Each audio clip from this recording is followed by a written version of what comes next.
ವಾಪಸ್ ಕಳುಹಿಸಿದ governor. Bill ವಾಪಸ್ ಹಿನ್ನೆಲೆ ನೇಮಕಾತಿ ಪ್ರಕ್ರಿಯೆ ಮತ್ತೆ ವಿಳಂಬ.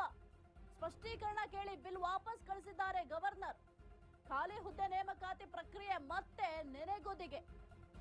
ಇನ್ನು ರಾಜ್ಯದಲ್ಲಿ 2,73,000 ಸರ್ಕಾರಿ ಹುದ್ದೆಗಳು ಖಾಲಿ ಇದೆ. ಇನ್ನು ಮಸೂದೆ ವಾಪಸ್ ಹಿನ್ನೆಲೆ ನೇಮಕಾತಿ ಮೇಲೆ ಕರಿನೆರಳು. ನೇಮಕಾತಿ ಖುಷಿಯಲ್ಲಿದ್ದವರಿಗೆ ಈಗ ಸಂಕ್ರಾಂತಿಯಲ್ಲಿ ಕಹಿ ಸುದ್ದಿ ಸಿಕ್ಕಿದೆ. ಸರ್ಕಾರಿ ಹುದ್ದೆಗಳ ನೇಮಕಾತಿಗೆ ಸಿದ್ಧತೆಯನ್ನ ಸರ್ಕಾರ ಮಾಡಿತ್ತು. ಬಿಲ್ ವಾಪಸ್ ಹಿನ್ನೆಲೆ ಉದ್ಯೋಗಾಕಾಂಕ್ಷಿಗಳಲ್ಲಿ ಈಗ ನಿರಾಸೆ ಮೂಡಿದೆ.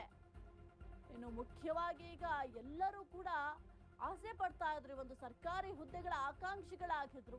ನಮ್ಗೆ ಅಟ್ಲೀಸ್ಟ್ ಒಂದು ಸರ್ಕಾರಿ ಕೆಲಸ ಸಿಗುತ್ತೆ ಅಂತ ಕನಸನ್ನ ಕಾಣ್ತಾ ಇದ್ರು. ಆದ್ರೆ ಈಗ ಸರ್ಕಾರಿ ಹುದ್ದೆಗಳ ನೇಮಕಾತಿ ವಿಳಂಬ ಆಗುತ್ತೆ. ಈ ಒಂದು ಬಿಲ್ ವಾಪಸ್ ಹಿನ್ನೆಲೆ ನೇಮಕಾತಿ ಪ್ರಕ್ರಿಯೆ ಈಗ ಮತ್ತೆ ವಿಳಂಬ ಆಗುತ್ತೆ.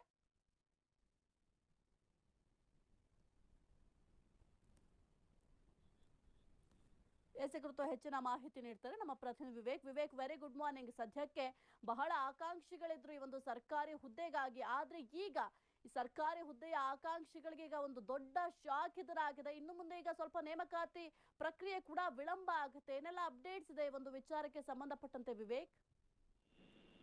ಸಾಹಿತ್ಯ ಕಳೆದ ಒಂದಿಷ್ಟು ವರ್ಷಗಳಿಂದ ಸರ್ಕಾರಿ ಹುದ್ದೆ ತೆಗೆದುಕೊಳ್ಬೇಕು ಅಂತ ಯಾರ್ಯಾರು ಆಕಾಂಕ್ಷಿಗಳಿದ್ರು, ಯಾರ್ಯಾರು ಒಂದ್ ರೀತಿಯಾಗಿ ಖುಷಿ ಪಡ್ಕೊಂಡಿದ್ರು, ಇನ್ನೊಂದು ಸರ್ಕಾರಿ ಹುದ್ದೆಯಲ್ಲಿ ನಾನ್ ಕೂಡ ಸೇರ್ಕೊಳ್ತೀನಿ ಅಂತ, ಅವ್ರಿಗೆಲ್ಲರಿಗೂ ಕೂಡ ಬಹುದಿನಗಳಿಂದಾನೇ ಅಂತಾನೆ ಹೇಳ್ಬೋದು, ಬಹು ವರ್ಷಗಳೇ ಅಂತಾನೆ ಹೇಳ್ಬೋದು.